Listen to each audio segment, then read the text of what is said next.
La Regione non ha più finanziato quel famoso progetto che prevedeva il monitoraggio con un gruppo di studenti legati alle università di Padova e di Sassari proprio a Gallio per stabilire il numero dei lupi e quanti ce ne possono essere in altopiano. Dopo la disavventura capitata a un turista disabile e alla sua accompagnatrice bloccati nella neve in Val di Nos e avvicinati da un branco di lupi, l'altopiano si interroga su cosa stiano facendo le autorità per risolvere il problema dei selvatici.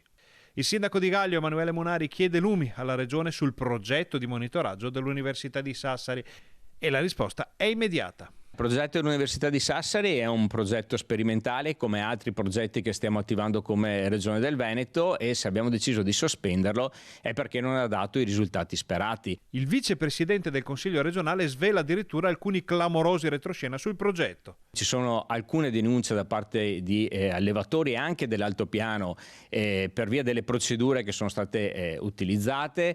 C'è ovviamente un insieme di elementi che ci hanno portato a fare alcune valutazioni. Finco conferma la necessità di rispondere alle istanze dell'altopiano, ma suggerisce che possano esserci altri metodi. Siccome sono progetti costosi, o questi progetti portano dei risultati concreti, altrimenti se servono solamente per radiocollarare qualche lupo e non affrontare in maniera seria il problema del lupo, tanto vale finanziare questi progetti ma destinare questi soldi direttamente agli agricoltori.